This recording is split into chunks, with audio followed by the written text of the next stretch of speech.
विशेष रूप से पिछले क्लास में चेतक के बारे में जानने का प्रयास किया था और अकबर द्वारा भेजे गए एक ही व्यक्ति के द्वारा 3 अभियान। तो प्रश्न है आपको आज का, पहले प्रश्न का जवाब दें आप अपने कमेंट बॉक्स में कि कौन से व्यक्ति को अकबर ने 3 बार महाराणा प्रताप को पकड़ने के लिए भेजा, जिसके द्वारा 3 अभियान पूरे किए गए थे।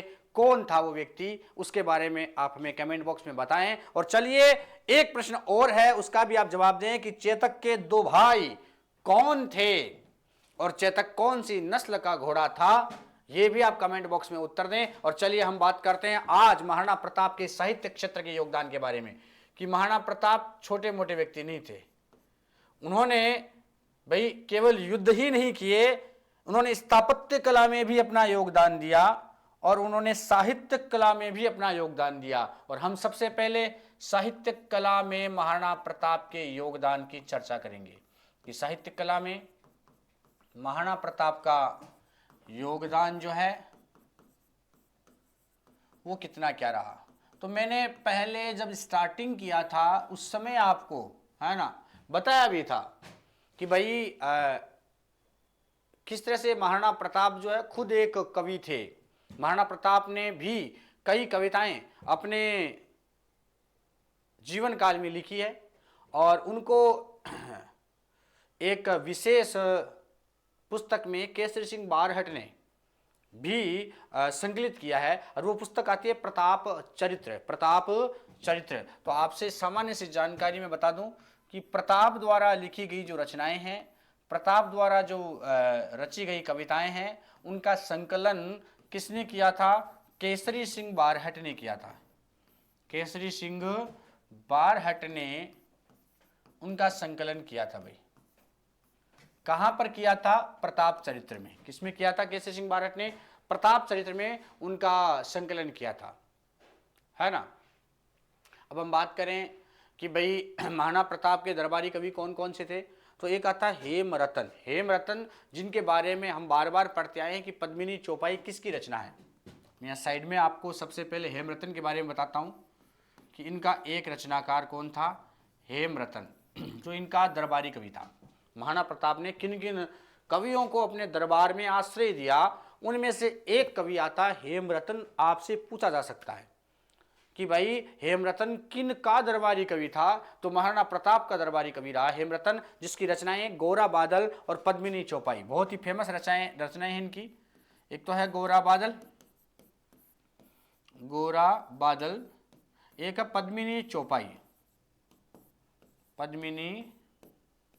चौपाई, तो ये जरूर आप याद रखना कि हेमरतन किन का दरबारी कवि था? महाराणा प्रताप का दरबारी कवि था। और उनके द्वारा रची गई 2 रचनाएं कौन कौन सी थी? गोरा बादल और पद्मिनी चौपाई। हालांकि ध्यान देना, जो हेमरतन है उन्होंने महाराणा प्रताप के समय भी काम किया था। उनसे पहले अगर हम देखें तो उनके पिता जो महाराणा उदय सिंह थे, उदय सिंह के टाइम पर भी ये दरबार में रहे थे हेमरतन। और जो महाराणा प्रताप के पुत्र हैं अमर सिंह के दरबार में भी रहे थे हेमरतन। तो कई बार एग्जाम में प्रश्न घूम कर आ जाता है कि साहब ऐसा कवि जो महाराणा प्रताप के समय भी था और उसके आगे और पीछे आने वाली दोनों पीढ़ियों में था, वो कवि कौन था? वो हेमरतन था, जिसने भाई साहब एक जगह नहीं, इसने महाराणा प्रताप के पिता और पुत्र के साथ भी काम किया। महाराणा प्रताप के पिता और पुत्र के साथ भी काम किया। वो कौन सा कवि है? कौन सा कवि है भाई? कौन है वो है हेमरतन, जिसने उदय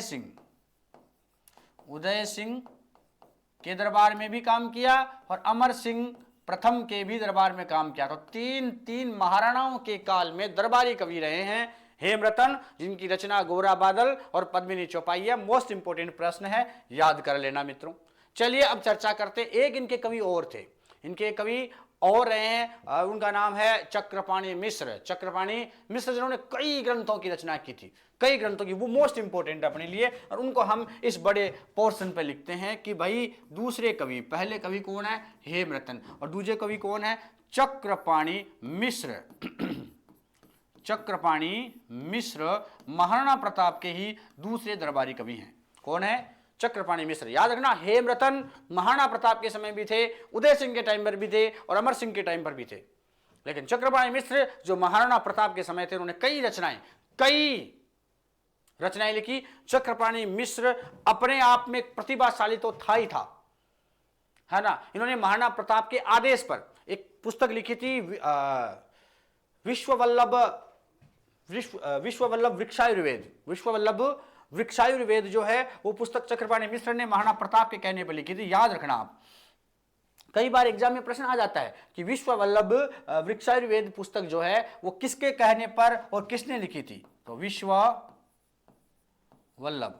महाराणा प्रताप के कहने पर यह पुस्तक लिखी थी, विश्ववल्लभ वृक्षायुर्वेद। इसका पूरा नाम ध्यान रखना, विश्ववल्लभ वृक्षायुर्वेद, है ना।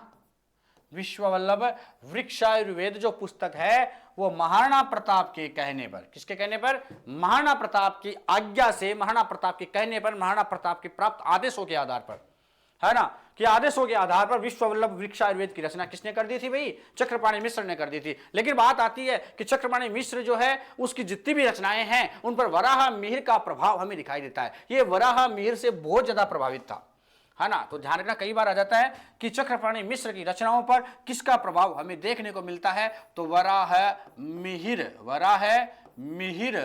की रचनाओं का या वराह मिहिर का प्रभाव चक्रपाणि मिश्र की रचनाओं पर हमें देखने को मिलता है। तो हम यूं कह सकते हैं कि वराह मिहिर से बहुत ज्यादा चक्रपाणि मिश्र जो है जुड़े हुए थे, है ना भाई। उनकी पुस्तकों को पढ़ा होगा, हालांकि वराह मिहिर का टाइमिंग और चक्रपाणि मिश्र का टाइमिंग सालों साल, दशकों नहीं, है ना भाई, बहुत ज्यादा दशकों पुराना है। लेकिन फिर भी हमें कुछ प्रश्न याद करने के लिए हमें इन शताब्दियों को भुलाकर देखना होगा कि वराह मिहिर से कितने प्रभावित रहे चक्रपाणि मिश्र। इनकी एक रचना आती है मुहूर्तमाला, है ना, जिसको मार्तंड कहते हैं, मुहूर्तमाला, वो इनसे ज्यादा प्रभावित थी। मुहूर्तमाला एक आती है इनकी रचना व्यवहार दर्श। मुहूर्तमाला जो है इसका मूल नाम मार्तंड मिलता है अपने को, है ना, ये मुहूर्तों के लिए है, मार्तंड, है ना, मुहूर्तमाला को कहते हैं। एक इनकी रचना आती है भाई व्यवहार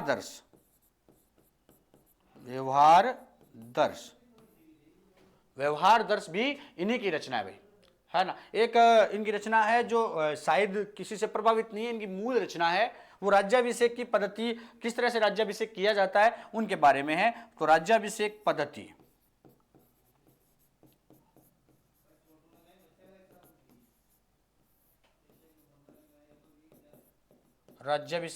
तो याद रखना कि भाई चक्रपाणि मिश्र और हेमरतन दो महाराणा प्रताप के समय मुख्य दरबारी कवि थे। हेमरतन तो ऐसा व्यक्ति था जिसने उदय सिंह के टाइम पर भी दरबार में काम किया था और अमर सिंह के टाइम पर भी काम किया था, अमर सिंह प्रथम जो महाराणा प्रताप का पुत्र है। इसके अलावा अगर हम देखें चक्रपाणि मिश्र, है ना, हेमरतन मिश्र की पुस्तकें आप याद रखना, गोरा बादल और पद्मिनी चौपाई। और जो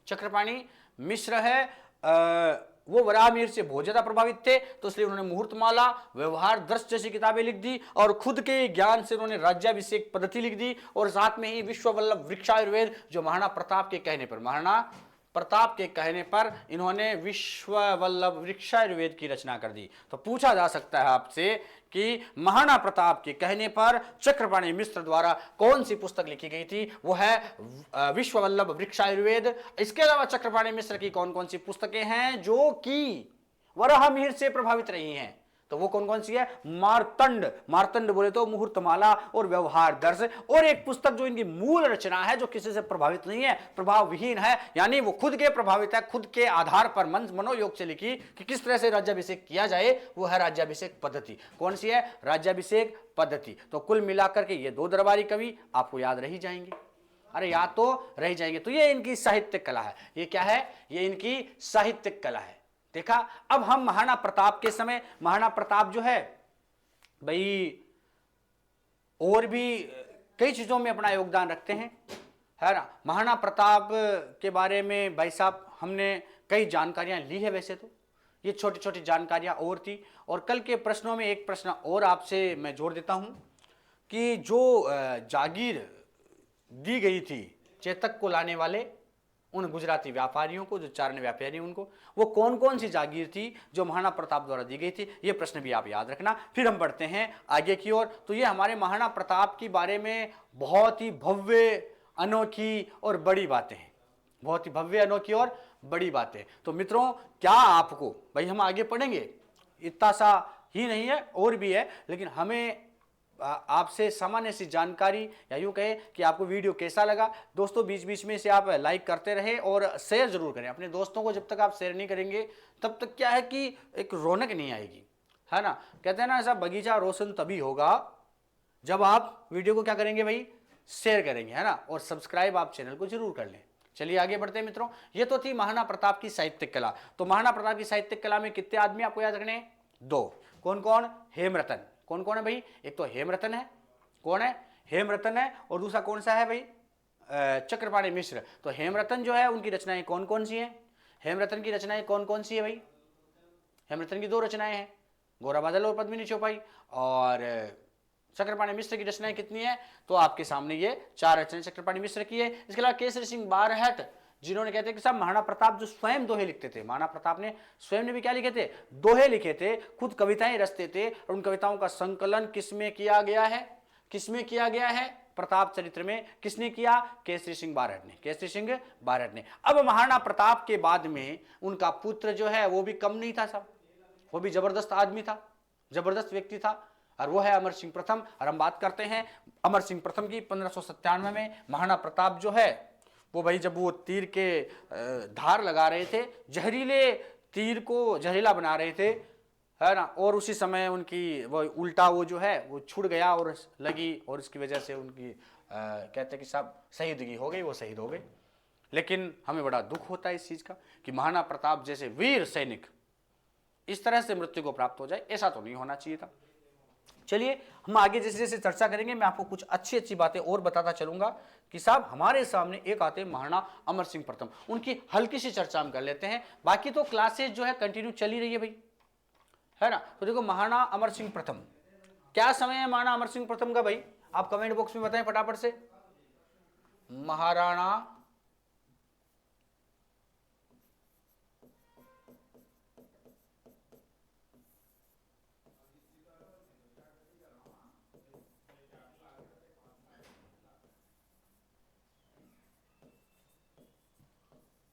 महाराणा अमर सिंह प्रथम भाई, इनका समय है 1597 से 1620। क्या समय है महाराणा अमर सिंह प्रथम का? 1597 से 1620, है ना भाई। इनके माता पिता कौन थे? सबसे पहले हमें ध्यान रखना होगा इनका जन्म कब हुआ था, यह हमें ध्यान रखना होगा, क्योंकि भाई साहब ये 1559 में मार्च के महीने में जन्मे थे, है ना। तो याद रखना कि भाई इनका समय तो ये लिखा है, ये राजकाज का समय है। बाकी इनका जन्म जो है ये 16 मार्च, ये कब हुआ था? 16 मार्च 1559 को हुआ था।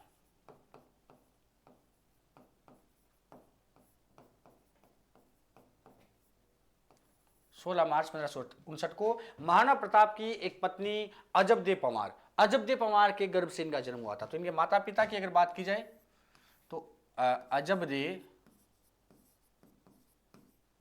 पंवार, और पिता कौन है? प्रताप है ना। सामान्य सा परिचय लेते हैं, इनकी एक विशेष जानकारी जो है वो अपने को रखनी है, ये तो सामान्य सी बात है ना भाई।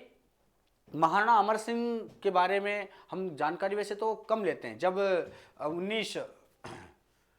1597 की बात है, 1597 को जब चावंड में इनका अभिषेक हुआ था, है ना, तब से ही लगने लग गया था कि शायद भाई महाराणाओं के काल में, या यूं कहें कि मेवाड़ के काल में कुछ नया होने जा रहा है। और वास्तव में नया हुआ, क्योंकि वास्तविकता में देखें तो राजपूतों का जो एक नई तरह से उदय हुआ था, एक नया उदय हुआ था महाराणा अमर सिंह के समय में। इसलिए कहा जाता है कि महाराणा अमर सिंह का जो काल है, महाराणा अमर सिंह का जो समय है, वो राजपूतों का अभ्युदय काल कहा जाता है। क्या कहा जाता है? राजपूतों का अभ्युदय काल। कई बार एग्जाम में एग्जामिनर आपसे सामान्य जानकारी पूछ लेते हैं कि राजपूतों का अभ्युदय काल किसके टाइम को कहा जाता है?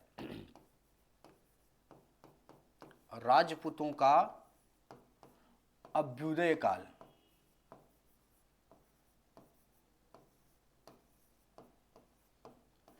किसके टाइमिंग को कहा जाता है? तो अमर सिंह प्रथम। क्यों कहा जाता है तो हम इसके बारे में देखेंगे कि साहब आपने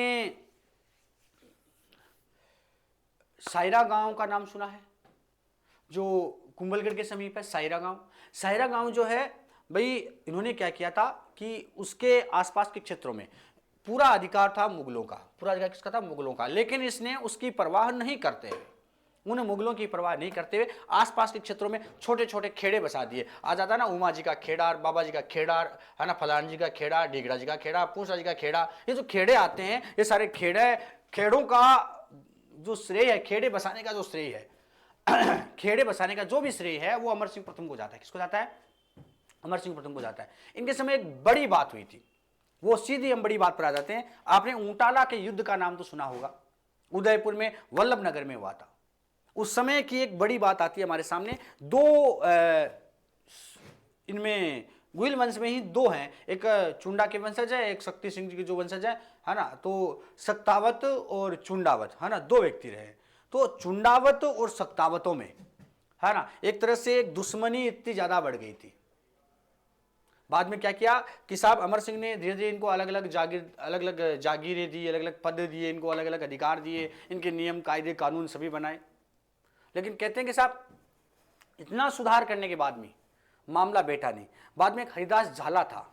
हरिदास झाला जो अमर सिंह के समय में पूरे सैन्य प्रशासन को संभाला था। पूरे के पूरे सैन्य प्रशासन को संभालने का काम किसका था? हरिदास झाला का ही था, है ना। उसने भी भाई साहब सैन्य प्रशासन उसको निर्देश दिया कि तू भाई एक काम कर, अलग अलग जो विभाग है सेना में वो अलग अलग बना। और हरिदास झाला ने भी बहुत अच्छा काम किया। ध्यान रखना, मैं फिर बता रहा हूं, हरिदास झाला का काम भी जोरदार था। माना अमर सिंह प्रथम का काल भी अमर सिंह प्रथम का काम भी क्या था? जोरदार था। अमर सिंह प्रथम ने भाई सक्तावत और चुंडावतों की बढ़ती हुई दुश्मनी को, बढ़ती हुई शत्रुता को रोका, लेकिन मामला बैठ नहीं पाया था। तो क्या हुआ कि साहब एक बार की बात है कि अकबर का जो पुत्र है, कौन है? फटाफट से कमेंट बॉक्स में बताओ मुझे कि अकबर का पुत्र कौन है। तो अकबर ने अपने बड़े बेटे को आदेश दिया कि तू जा एक काम कर। कौन है? वही जिसका जन्म अकबर कहते हैं कि साहब होना ही नहीं था, लेकिन अकबर जब अजमेर आया और अजमेर में कहते माथा टेका, उसके बाद ही जिनका जन्म हुआ वो व्यक्ति कौन था? सलीम, जहांगीर। कौन था भाई? जहांगीर, है ना। तो उसी जहांगीर को आदेश दिया कि तू जा, तू एक काम कर, मेवाड़ पर आक्रमण कर। अभी भी अकबर जो है वो रुका कहां है। महाराणा प्रताप के समय तो उसने कह दिया भाई अपने बस की बात नहीं है, लंबा लंबा हाथ जोड़ा, अब हम कुछ नहीं कर सकते। लेकिन अमर सिंह के समय उसने सोचा कि कुछ तो कवर करे, और उसने जहांगीर को आदेश दिया, जा और तू अपनी योग्यता का परिचय दे, मेवाड़ को हथिया ले, मेवाड़ को अपने अधिकार में कर ले।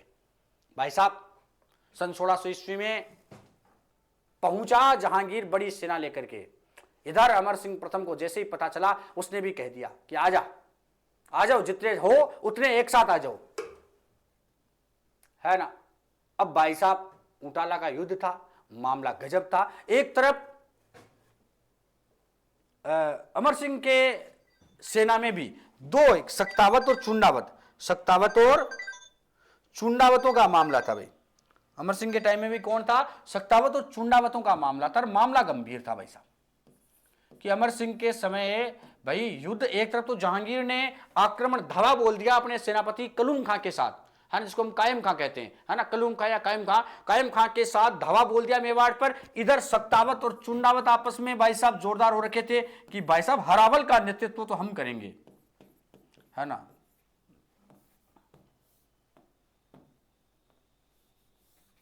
सक्तावत और चुंडावत, भाई इनमें क्या ठना कि हरावल का नेतृत्व हम करेंगे। चुंडावत कहते हैं हम करेंगे, सक्तावत करेंगे हम करेंगे, सक्तावत कहते हैं हम करेंगे। भाई साहब हरावल का नेतृत्व करना था अमर सिंह के काल में। मैं फिर कह रहा हूं, एक बार ध्यान रखना थोड़ा सा कि आक्रमण किसने किया? जहांगीर ने। किसके कहने पर किया?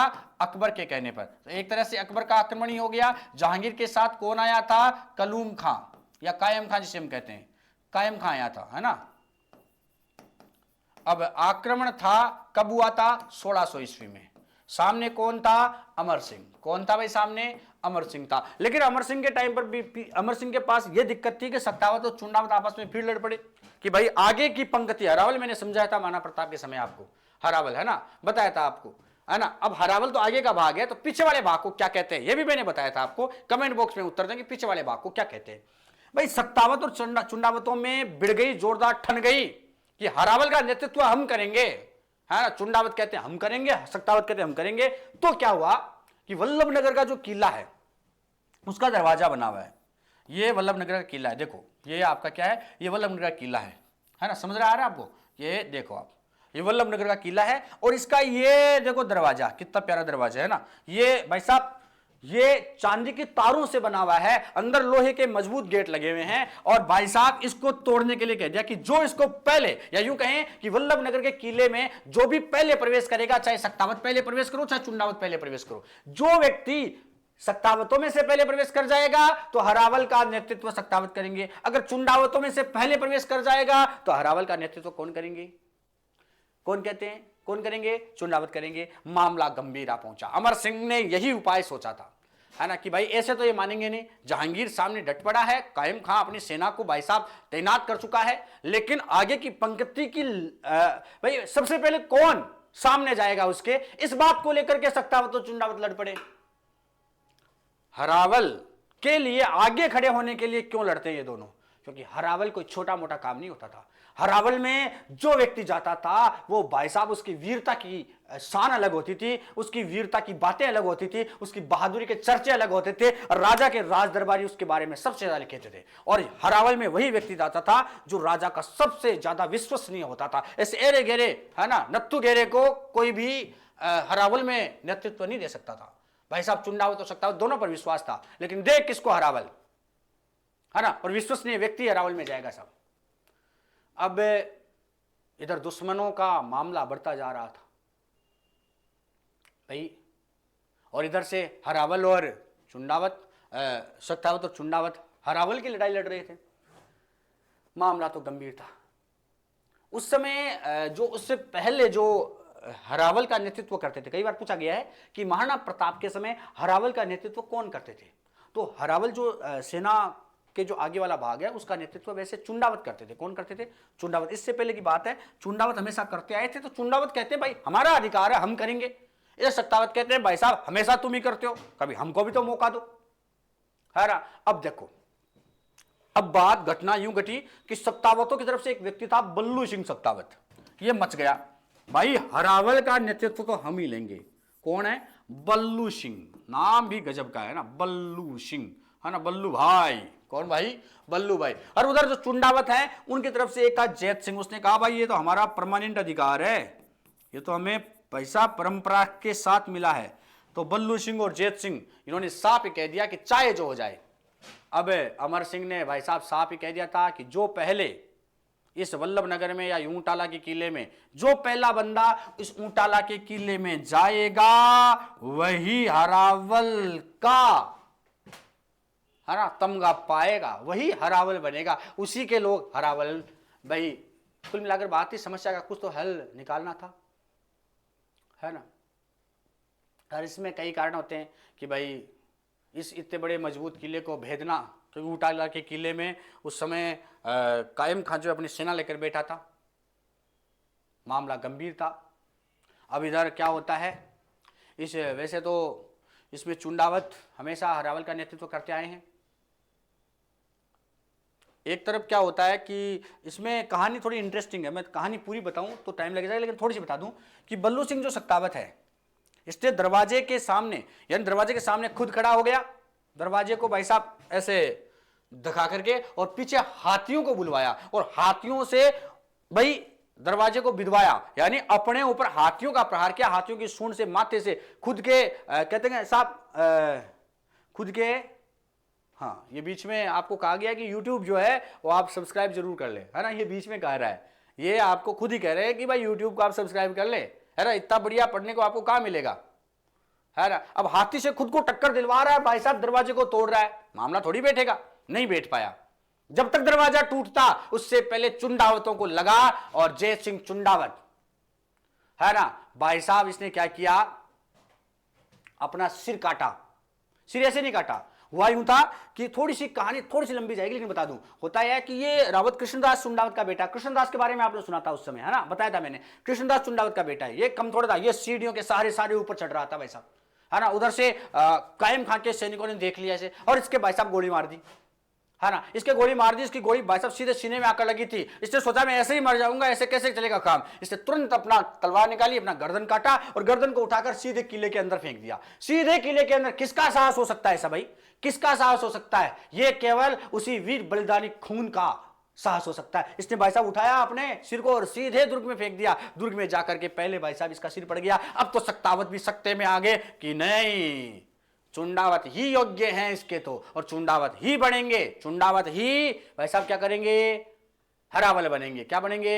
हरावल बनेंगे, है ना। तभी तो कहते हैं हाथी से टक्कर दिलवाकर दुर्ग द्वार तुड़वाया था, हाथी से टक्कर दिलवाकर दुर्ग द्वार तुड़वाया था, सिर अपना फेंका काटकर, सिर अपना फेंका काटकर हरावल में नाम जुड़वाया था। वो व्यक्ति कौन था? जय सिंह चुंडावत, वो था कृष्णदास चुंडावत का बेटा, है ना। तो इतना महान व्यक्ति था साहब। बाद में ऊंटाकला किले में भाई साहब पहुंच गए सारे सैनिक, कायम खां को दबा दबा के मारा, ढंग से मारा, काट काट के फेंक दिया जगह जगह पर, है ना। इस युद्ध में भाई साहब हमारी सेना ने, या यूं कहें मेवाड़ की सेना ने ऐतिहासिक विजय प्राप्त की थी। यह था ऊंटाला का युद्ध और यह था एक महान कार्य अमर सिंह प्रथम के काल में जो आपको देखना चाहिए। तो मित्रों मिलते हैं फिर हम किसी अन्य टाइम में, अन्य क्लास में। तब तक के लिए आगे दीजिएगा। चैनल को सब्सक्राइब करना बिल्कुल ना भूलिएगा, लाइक जरूर कीजिएगा वीडियो को, और कमेंट बॉक्स में हमें बताइएगा कि आपके वीडियो कैसा लगा। हमारे प्रश्नों के उत्तर आप देते रहिएगा, आगे जुड़ते रहिएगा। जय हिंद, जय भारत। फिर हम मिलते हैं आपसे कुछ समय बाद, यानी एक अच्छी क्लास लेकर के। तब तक के लिए आज्ञा दें।